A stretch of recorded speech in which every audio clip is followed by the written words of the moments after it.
जय श्री कृष्णा। राधे राधे दोस्तों, आप सभी का दिन शुभ और मंगलमय हो। आप सभी का हमारे YouTube चैनल अर्चिता वॉइस में हार्दिक स्वागत है।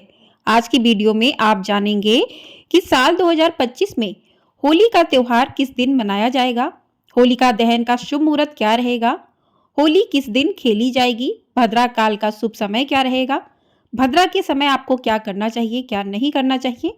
तो आप सभी लोग हमारे साथ वीडियो में जुड़े रहिए और वीडियो को पूरा जरूर देखिएगा। तो दोस्तों, होली का त्योहार फाल्गुन मास की पूर्णिमा तिथि को मनाया जाता है। फाल्गुन पूर्णिमा के दिन होली का दहन किया जाता है और उसके अगले दिन लोग रंग और गुलाल से एक दूसरे के साथ होली खेलते हैं।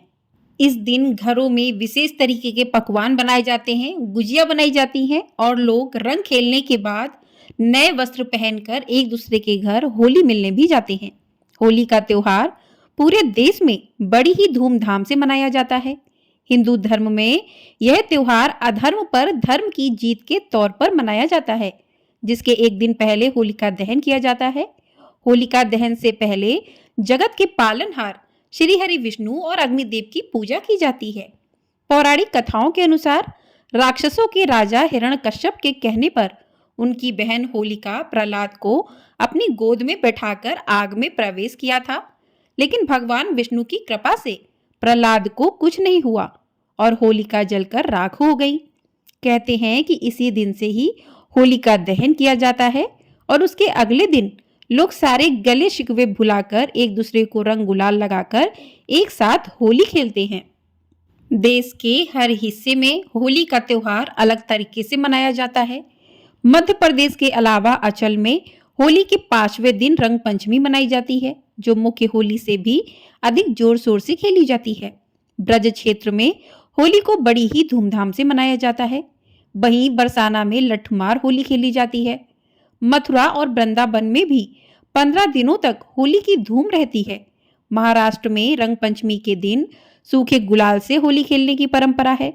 दक्षिण गुजरात के आदिवासियों के लिए होली सबसे बड़ा पर्व है और छत्तीसगढ़ के लोकगीतों का बहुत प्रचलन है।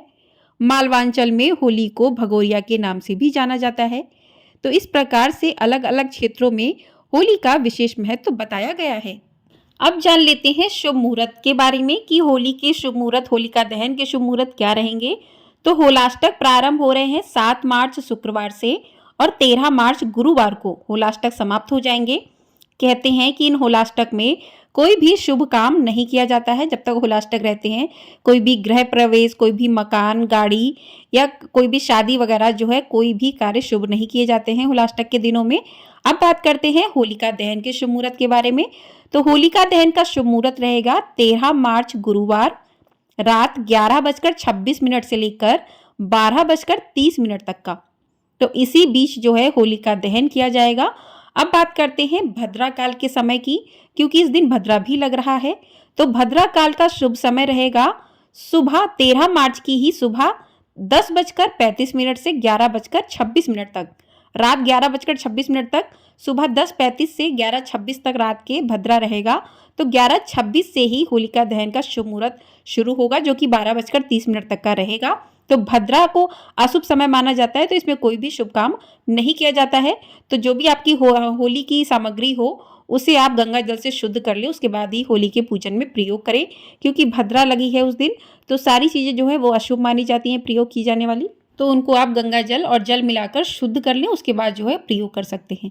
अब बात करते हैं कि पूर्णिमा तिथि कब से प्रारंभ हो रही है। तो 13 मार्च गुरुवार सुबह 10:36 से पूर्णिमा तिथि प्रारंभ हो जाएगी और 14 मार्च शुक्रवार दोपहर 12:23 तक पूर्णिमा तिथि रहेगी। उसके बाद जो है प्रतिपदा तिथि स्टार्ट हो जाएगी। तो 13 मार्च की सुबह 10:36 से शुरू होकर पूर्णिमा तिथि 14 मार्च शुक्रवार दोपहर 12:23 तक रहेगी। तो ऐसे में 13 मार्च गुरुवार को पूर्णिमा का व्रत किया जाएगा और होलिका दहन किया जाएगा और 14 मार्च को स्नान दान और रंग वाली होली रहेगी, जिसे धुलंडी भी कहा जाता है। तो पूर्णिमा का व्रत जो लोग करते हैं तो वो 13 मार्च को व्रत कर लें, लेकिन स्नान दान जो है पूर्णिमा का वो 14 मार्च दिन शुक्रवार को करें और इसी दिन रंग भी खेला जाएगा और इसी दिन पूर्णिमा का स्नान दान भी रहेगा।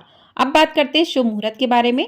तो 14 मार्च को शुक्रवार को सुबह प्रातःकाल पूजा का शुभ मुहूर्त है 5:20 से लेकर 6:32 तक का।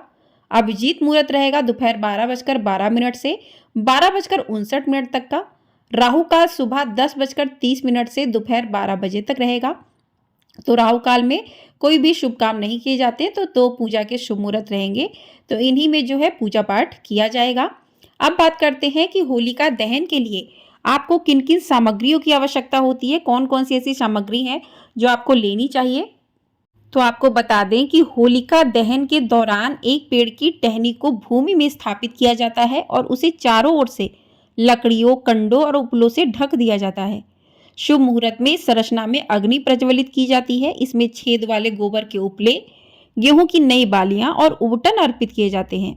ऐसा विश्वास किया जाता है कि यह अग्नि व्यक्ति को पूरे वर्ष स्वस्थ बनाए रखने में सहायक होती है और नकारात्मक शक्तियों को नष्ट कर देती है। होलिका दहन के बाद राख को घर लाकर तिलक लगाने की भी परंपरा है। कई स्थानों पर इसे छोटी होली के नाम से भी जाना जाता है। तो होलिका दहन के लिए होलिका की पूजा में अक्षत, गंगा जल, रोली, चंदन, मौली, हल्दी, दीपक, मिष्टान आदि से पूजा करने के बाद उसमें आटा, गुड़, कपूर, तिल, धूप, गूगल, जौ, घी, आम की लकड़ी, गाय के गोबर से बने उपले और गोईठा डालकर 7 बार परिक्रमा करने से परिवार की सुख शांति समृद्धि में वृद्धि, नकारात्मकता का ह्रास हो जाता है, रोग शोक से मुक्ति मिलती है, मनोकामनाओं की पूर्ति होती है। होलिका के जलने के बाद उसमें चना और गेहूं की बाली को सेक या पकाकर प्रसाद के रूप में ग्रहण करने से स्वास्थ्य अनुकूल होता है।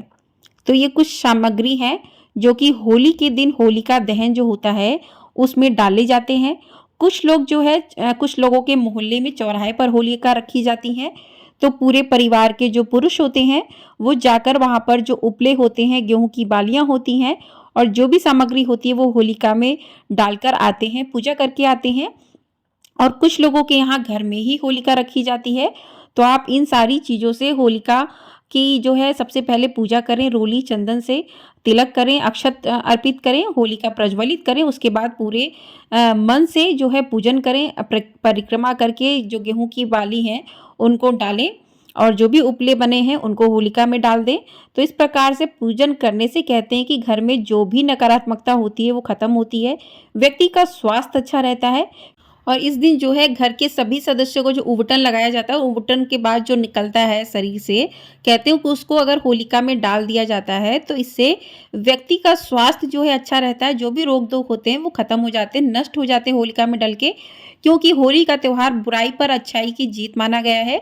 तो सभी बुरी चीजें जो हैं होलिका में जलकर नष्ट हो जाती हैं। तो इस प्रकार से होली से जुड़ी सभी जानकारी आपको प्राप्त हो गई होगी। तो आपको वीडियो पसंद आई हो, वीडियो को लाइक कर दीजिएगा। चैनल पर नए हैं तो चैनल को सब्सक्राइब कर लीजिएगा। आपको हमारे चैनल पर पूर्णिमा की कथा, पूर्णिमा कब है इसकी जानकारी भी दी जाएगी। आंवला की एकादशी किस दिन मनाई जाएगी इसकी भी संपूर्ण जानकारी मिलेगी। तो चैनल को सब्सक्राइब जरूर कर लीजिएगा। कमेंट बॉक्स में राधे राधे अवश्य लिखिएगा।